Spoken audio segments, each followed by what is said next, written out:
Welcome to episode 1 of Glenn Talks Shit. And today, Glenn's Glenn's talking. What do I want to call it? Neglect weight. That's what we're going to be going over, Sammy. So we're joined by Sam, one of my favourite clients, to be fair, even though you've been here a short while compared to some of the others. Sam is a fantastic Facebook ads person. So if you ever want to, just give you a little plug. There you go. I'm not even charge you. Very Ever much. want to get serious about your marketing? Have a chat with Sam. Now, me and Sam were chatting before this, and Sam has been here for 6 months now, 7 months, right? Yeah, yeah. Yeah. And again, funnily enough, we've met on Facebook. Um, where have you come from? Where have you got to? First off, Sam. I think I'm that typical, often woman that has pretty much struggled with her weight her whole life. I think I first went to Weight Watchers when I was about 13 or 14 and kind of like have roller coaster up and down or yo-yo weighted my whole life. Then had 3 children and I think I put on 5.5 stone with my first son, lost half of it, had the next one, put on a whole bunch of weight, lost some of it, had the next one, put on a whole bunch of weight, and then just came out the other side. And, my youngest is 13 years old, so I don't have any excuses for not having lost the weight. But it's been tricky. I've always struggled with it. So, what would you say? Because obviously, putting a bunch of weight, and I think a lot of the people that are going to hear this, probably just my clients are the first few. What was your amount of weight you kind of put on from, let's say, before first child to when we originally got speaking? Before first child, are we talking about 2.5, 3 stone? And how did you feel then versus kind of now, would you say? As in when we started working together or before I had kids? Both. Well, I'm knackered because I've got kids, so I'm constantly tired. Um, so I think really in my adult life, I was only ever really happy with my weight and my size for about a year of my adult life, and that was before I got married. Um, and so I've never really been happy. It's never been, we were talking about kind of like painful enough before we jumped on this call. It is never really painful enough that I would do something about it and I would lose a stone, I'd lose a stone and a half, and then I'd fall off the wagon. And then it would be painful enough to do a bit, but I never kind of got back to my goal. Where I'm feeling now is that it's honestly, it still is a struggle. It's not a magic wand, it's not a silver bullet, but I am feeling like I'm heading in the right direction and I'm actually doing things that's about longevity and about getting this weight off once and for all. And also we were talking about it not necessarily being about weight, it being about how you feel and your fitness levels. And in the 6 months, I'm doing push-ups, I'm doing burpees now and doing stuff that I was not doing 6 months ago. I'm walking up hills now, I'm not feeling as out of breath. I'm walking upstairs and I'm not feeling out of breath. So I am feeling I'm 51 years old and I'm feeling fitter than I have done for a very, very long time. Pre-baby, right? I was pretty actually, I did a triathlon just before I had got married and had kids. So compared to that, maybe not. But we're talking about 20 odd years as well. So that's had an Cool. impact. Sam knows how competitive I am as well, so that's getting saved up there for a future goal. Never Um, again. I think, to be honest, I think a lot of people can relate to that where they will find, like we was calling it, the neglect weight before, right? There's about half a stone to a stone and a half of any major life changes. That's what occurs where job change, relationship status changes, you have a kid, you move country, you have a family situation come up, your mum gets dementia, or we've had that as one before, you go through a divorce. Like, these things can distract you where someone has their only mode of thinking is one gear, which is go or stop, which is what we typically find. Someone has, I'm great when I'm on it, when I'm motivated, I'm fine. But what about the other times? What about when life's occurring, shit's happening? I'm playing reaction mode a lot of the time. I'm not getting to be proactive. How do we deal with that neglect weight coming off? And you can't go into it with the same mentality, you as well as everyone else, that you might once you you know, because what I find is a lot of people we work with, a lot have done very well in their careers, have had a lot of people relying on them. They have a lot of people putting them like a piece of pizza dough, right? But how many hours a day would you say you're productive at work? I know we've already given you a little plug, but how many hours a day would you say you're truly productive? Probably about 5 to 6 hours. So that other time, that's the bit we're talking about. So you're still working, you can still turn the wheels, but you don't have to be on it. That bit is where I think this should come in, because if you only have, 1,000 calories a day, 2 classes, doing your cardio, get back to Slimming World, whatever the tactic itself is kind of irrelevant. It's the thinking behind that. Oh, I have to get used to that being there. The thinking behind that, which is erroneous, frankly, because stuff is inevitably going to come up. I mean, whoever's listening to this is going to be looking to go on holiday next year. He's going to have another job promotion, job change, retire, move house, daughter's going to get married. Tell me then that you're going to go do burpees and all the wonderful exercises Sam spoke about. Hell no.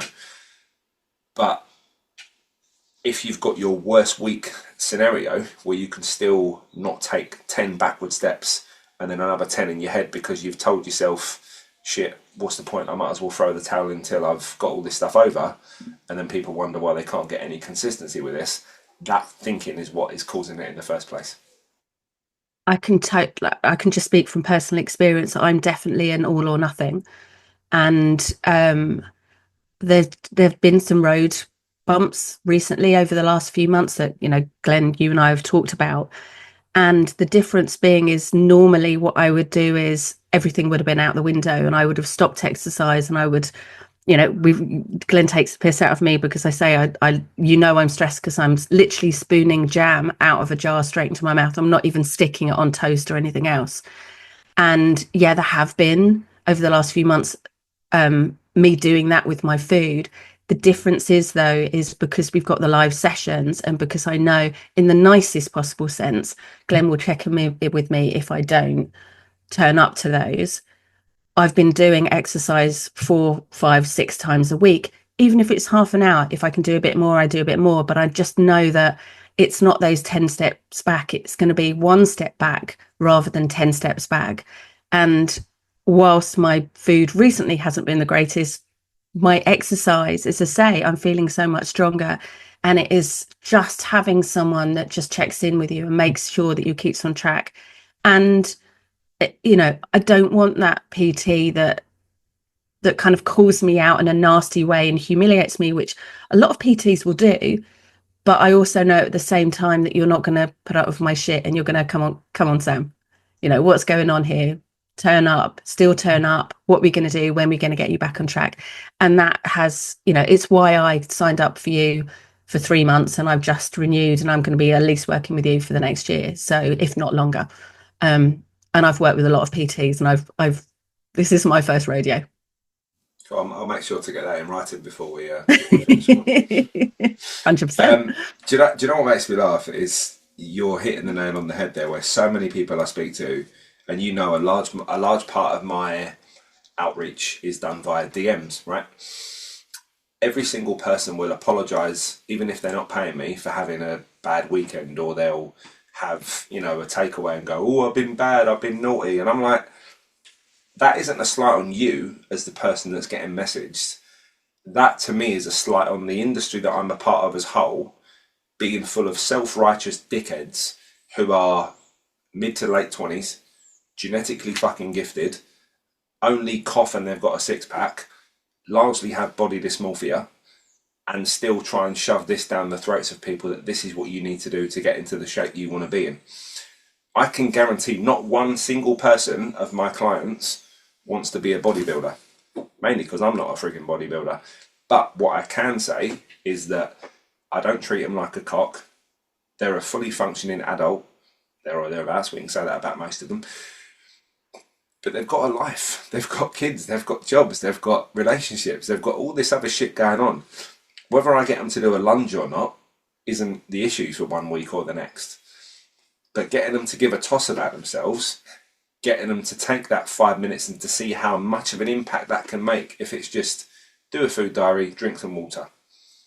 Do that for a month. If I said, do that and nothing else, and I made you do it for 30 days, how different you'd feel would be indescribable. Problem is, though, you can't package and sell that, can you? So that's why, again, a lot of these things will come up with, I'll give you a meal plan. You need my new fat loss exercises. Oh, you need to get on my blueprint roadmap seminar. Shut up. It's not true. And that's the reason I'm starting this, to be honest, and calling it Glenn Talk Shit, because I'm just going to talk about random stuff that I think isn't spoken about enough, and ultimately that I care about, because I feel like it's going to get into other people the best way possible. I mean, just agreeing with you on the diet industry, it's a multi-billion-dollar industry that is set up to make you fail, because why on earth would the traditional diet industry want you to succeed? Because they're going to lose a client. And even the language and terminology they use, if you go along to, I mean, unless they've changed, I've not been for a few years, but if you go along to something like Slimming World, they have sins. So the foods that you're not meant to eat, but you're allowed to have so many sins. And then you have treats. So the whole language is set up to make you feel guilty, make you fail, make you fall off the wagon, so that you get back on it with them, because you had that little glimmer in the first month of losing half a stone. Yeah, so obviously we do, for anyone that doesn't know, we do 2 quick Q&As on a weekly, and one's usually on nutrition, one's like a general chit chat, asking the guys for their wins, frankly. I don't like to take charge on those. I like to let you guys kind of run it. At the end of the day, this is the democracy, it's not a dictatorship, but I have the power of the meat button at the end of the day. And one of the things that's been mentioned recently has been, again, like Manjaro, Slimming World, weight loss injections, keto. Like, there's so many things around nowadays. Information is not the issue, because me and you, I don't know, we've probably got ChatGPT downloaded, right? You've also got Google on your phone, or you've got DeepSeek AI, which is another one, or you've got Gemini, which is the Google one. Like, you don't need me, Glenn Shelford, sitting right here to tell you the difference between a bag of chips and a chicken salad, do you, Sammy? But on the flip side, if you're saying to me, Glenn, I got home at 7:30 tonight and I can't make training, should I feel shit about myself? How many people have fallen into that trap? Oh, my kid's got a dance recital tonight and they've got 2 left shoes with them instead of the trainer. I've got to run home and get it. I don't know. But yeah, as long as you make it up later in the week. I'm never going to sit here and try and bullshit you guys and say, oh yeah, turn around, wish for a fantastic garden, don't get out there with the lawnmower, you're going to have a fucking great looking garden. But it doesn't matter if you do it today. Do it tomorrow. Just do half hour. Because the amount of stuff you think it will take, and we obviously spoke about this first when we initially got on that call, is drastically enhanced versus what it's actually going to take. I remember speaking to you and I was thinking, because I think you initially said to me, I've spoke to a guy before about online coaching, didn't really think it was going to be me, and didn't you quote was something like $3,500? Was that right? Yeah. I hope he's not listening. In the nicest way possible, like, I'd rather offer a bit less. I could come up with a $3,500 product, do you know what I mean? But the amount of people that I'd have to filter through and probably could have helped in the first place, like, this ain't talking like to David Lloyd, I make my prices up. I obviously decide what's in them. So if there's something that isn't working for you, I think this is where the coaching side is truly at its art and the function of what people want. It's the implementation, it's the accountability, and someone to give a toss about them. Because again, I know most people watching this or listening to this, whatever you're doing, aren't going to give a shit enough about themselves, or are going to be very, very shit at giving a toss about themselves because they've been a mum for so long, because they've been an employee for so long. When you have to think for yourself, think about a job. Go into work, set times, here's your role, here's your money, here's where you get your lunch, here's where you get your tax settled out, go to this department if you want to get X, Y, Z sorted out. It's all very done for you. If you can make this run the same as much as it does, which again, I can't do overnight with you, it's an ever-growing process, that's got how much more of a likelihood to actually work for you. Yeah. Yeah, much more. I've got a confession. I don't think I've ever told you this. When you were talking about intellectually, we know what to do. I actually trained as a PT in my late 20s. Intellectually, I know this stuff, but it doesn't matter. When you're working on yourself, you need to work with people that know what they're talking about and keep you accountable. And that is what makes a difference. I could go out and find this information. As you say, Chat GPT could mash it all up together for me. But it's that personal. I love the fact that you call me out on my bullshit in the nicest possible way, and you keep me accountable and you keep me focused. And when I have shit weeks, you're like, doesn't matter, Sam, just keep going. All right, we'll pick up. Let's pick up on Monday. And that is what, it's not knowing what to do. It's having your back, or you having my back rather. Yeah, and I want to clarify on this. I didn't actually ask Sam to come on and just plug me and tell people how great I am. They can obviously tell that just from hearing my voice. Well, I wouldn't still be here, Glenn. No, It's I just know. I think it's a real even there. See, I've got clients who are A&E consultants, orthopedic surgeons. I've got a Premier League physio for rugby. I've got PTs as clients. Like, I don't know more than them. I know a shit ton less. But someone to act as a hairdresser, someone to act as who the hell am I going to tell 9 times out of 10? I've had people tell me some drastic shit, and I haven't got all the answers. But what I think is going to be an interesting thing to wrap up on here today, because I always want to try and end these. This is what I'm going to decide in just on the fly. You know me, I like planning ahead, don't I? I'm going to end this on one thing that I think is going to be a really interesting thought exercise, because even there you said, call me out on my shit, right? You don't always need someone to call you out on your shit. Sometimes you need someone to say to you, you've done enough, calm the fuck down. Nothing's going to explode. The world isn't going to crumble. Just relax a little bit. Go to bed half hour earlier. Leave the dishes on the side till the morning. Text your friend back tomorrow. Let the mums know in the group that you can't make it for football on Friday tomorrow morning instead of tonight. Nothing can't be fixed after a cup of tea. Because I think as well, a lot of the people, I'm trying to address obviously the people that are going to be listening to this. At the end of the day, I'm a glorified health and nutrition and fitness coach. Nothing I tell you should be that important, because, all right, say you do some lunges or don't, it's not exactly a life or death scenario. But so many people spend so much time thinking about this stuff that it can feel like that a lot. So my thought for you guys today would be, and my exercise for you to do today would be, when have you done enough that you can be proud of yourself? Sam, thank you for joining us today. I really, really appreciate it. Anything else you wanted to add before we kind of cut off and hopefully get the sound sorted out on this? Thank you for having me. Really appreciate you being here today. On the next one, we're going to be covering Mounjaro, Ozempic, Wegovy, semaglutide, GLP-1 injections and all that stuff. So I've got some research to do.